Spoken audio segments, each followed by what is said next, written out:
É comum ouvirmos por aí que tal pessoa bebe pouco ou bebe muito.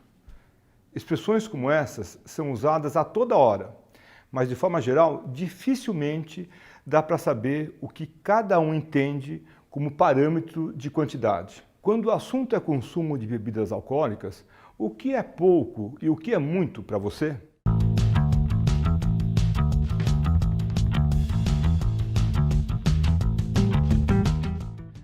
Antes da gente se aprofundar nessa questão, deixa eu me apresentar de novo. Para quem não viu nossa primeira aula, eu sou o Dr. Arthur Guerra.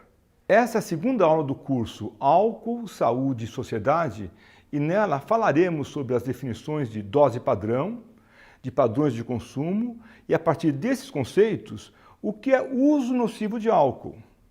Na primeira aula, fizemos uma espécie de linha do tempo da história do álcool e demos um breve panorama sobre o consumo de álcool no Brasil.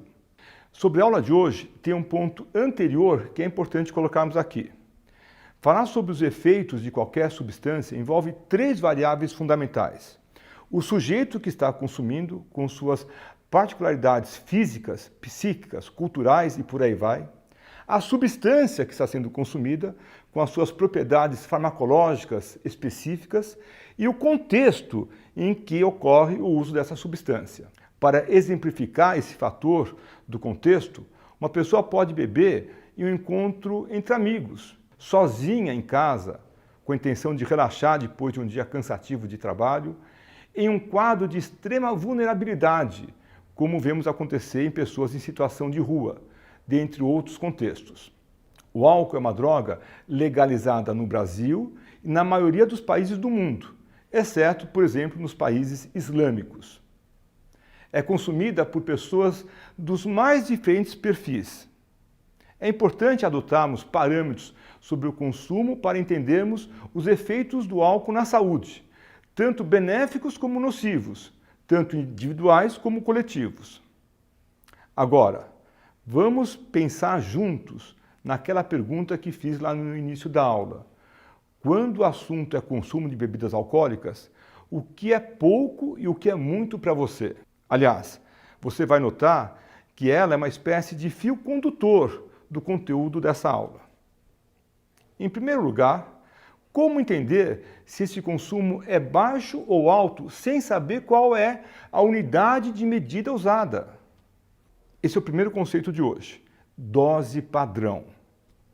A dose padrão define a quantidade de etanol puro contida nas bebidas alcoólicas. Ao longo desse curso, nós vamos trabalhar com a definição de dose padrão do National Institute on Alcohol Abuse and Alcoholism, importante referência norte-americana no tema, e que é muito próxima da dose padrão praticada no Brasil, 14 gramas de álcool. É verdade que a Organização Mundial da Saúde, a OMS, estabelece que uma dose padrão contém aproximadamente 10 gramas de álcool. Mas mesmo a OMS reconhece que essa definição pode variar entre os países.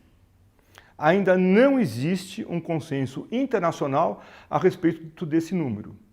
E no Brasil não há uma diretriz oficial sobre isso. Referências científicas e sites especializados em diferentes tipos de bebidas mostram que a dose praticada no Brasil é de 14 gramas de álcool.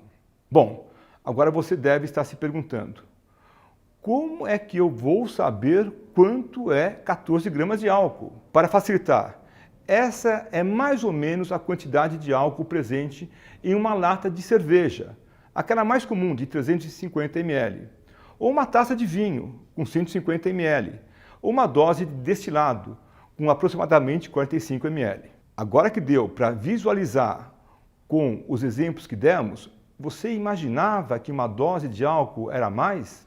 Que era menos? Bom, a partir daqui, temos uma base comum para começar a falar dos diferentes padrões de consumo de bebidas alcoólicas. De novo, olha aí aquela pergunta que eu fiz no começo da aula. O que é pouco? O que é muito? Os padrões de consumo são orientados por aspectos médicos, mas também são levados em conta aspectos sociais e psicológicos. Da mesma forma que acontece com o conceito anterior, o de dose padrão, existem variações nas definições de padrões de consumo, elaboradas por diferentes instituições de saúde. O National Institute on Alcohol, Alcohol Abuse and Alcoholism, por exemplo, estabelece diretrizes detalhadas. Eles levam em conta fatores como sexo e idade, já que, dependendo dessas variáveis, como veremos mais para frente no curso, os efeitos do álcool no corpo podem ser diferentes. Segundo esta organização, um consumo de baixo risco para o desenvolvimento de transtornos relacionados ao álcool, o que seria um beber moderado, equivale a, para mulheres e idosos acima de 65 anos, o limite é de 3 doses por dia. Mas não todos os dias, no máximo 7 doses por semana. E para homens, o limite é de 4 doses por dia, mas também não todos os dias, claro. Só que o limite semanal é maior em relação às mulheres. Ou melhor, é dobrado, máximo de 14 doses por semana.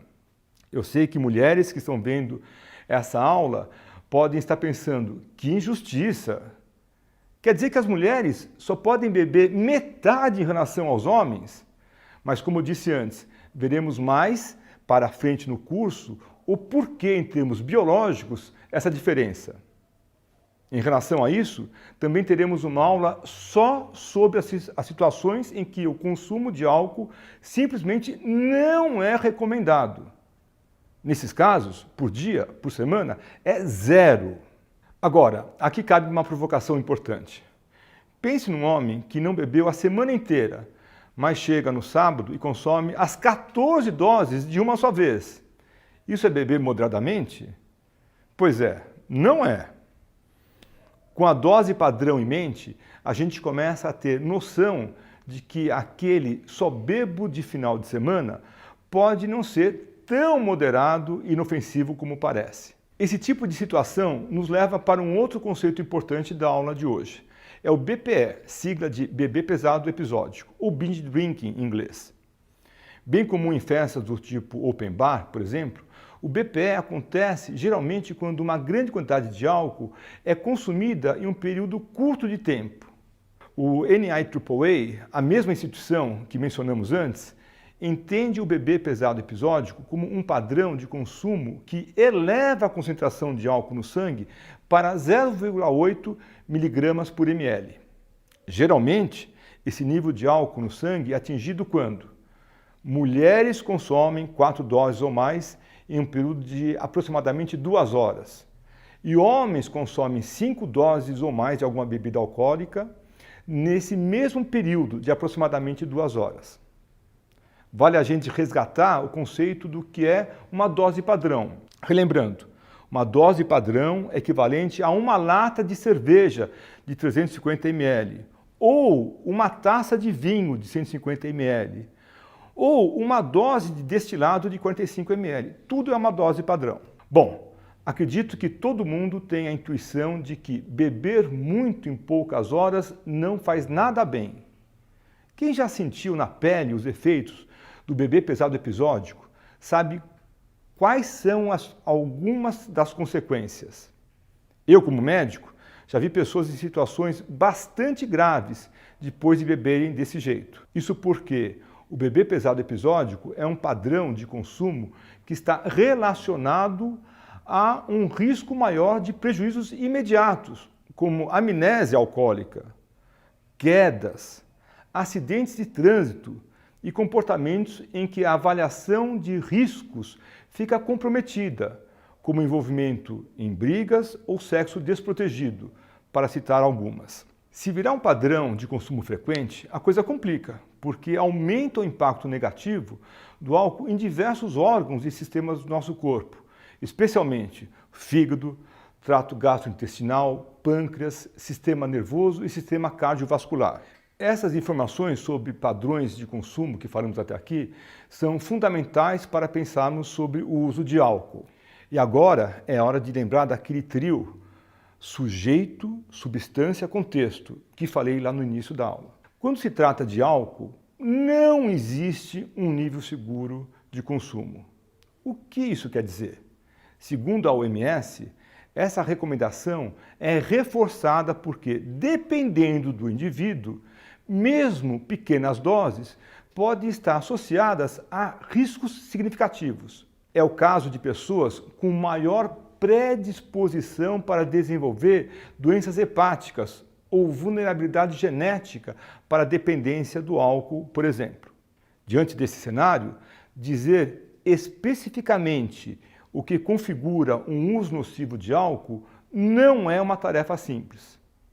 Essa medida não pode ser feita em termos de quantidade de mililitros, por exemplo. Por isso, nos baseamos na OMS, que estabelece como uso nocivo de álcool a ocorrência de consequências sociais e de saúde, tanto para o consumidor como para as pessoas próximas a ele e para a sociedade em geral. Quando o padrão de uso está associado a maior risco de danos à saúde. Eu sei que soa vago, mas de fato, os exemplos ilustram a dificuldade de uma definição mais precisa. Vamos pensar juntos. Uma pessoa bebe moderadamente de acordo com aquelas quantidades que já falamos. Só que toda vez ela pega o carro depois. Uma dessas vezes pode se envolver em um grave acidente de trânsito. Uma outra pessoa costuma ficar períodos sem beber nada. Digamos que beba uma vez por mês, mas quando bebe, exagera na quantidade, causa transtornos para quem está em volta e se coloca em situações de risco. E aí? Alguns podem até dizer que ambas essas pessoas bebem pouco, por não se enquadrarem no estereótipo do indivíduo que possui uma relação problemática com álcool. Mas sim, eles se enquadram na definição da OMS de uso nocivo de álcool. A primeira faz um uso de álcool que provoca consequências sociais e de saúde para todos. A segunda pessoa ilustra um padrão de uso associado a risco maior de danos à saúde. Neste caso, o beber pesado episódico, que falamos antes, e que afeta agressivamente órgãos e sistemas. Esse cenário complexo dificulta bastante a conscientização do consumo de álcool em geral, já que alguns padrões de consumo, por mais que possam corresponder à definição de uso nocivo, ainda são extremamente naturalizados. É só pensar nesses exemplos e em como eles são totalmente normais, talvez até próximos para muitos de vocês. Fulano não faz um uso nocivo, ele já está acostumado a pegar o carro depois. Ou, ela não tem problemas com álcool, se tivesse não ficaria tanto tempo sem beber. Depois de tudo isso, sua cabeça deu um nó? É justamente por causa da complexidade do tema que estimular a reflexão sobre o consumo é fundamental. Contribuir com informações qualificadas e fazer com que cada um tenha esse olhar voltado para si mesmo e para seus hábitos e suas possíveis repercussões individuais e coletivas é o melhor caminho para a prevenção e a redução dos riscos do consumo nocivo de álcool. Esse é um dos principais objetivos desse curso, como falamos na primeira aula. Obrigado por acompanhar até aqui e te espero nas próximas aulas.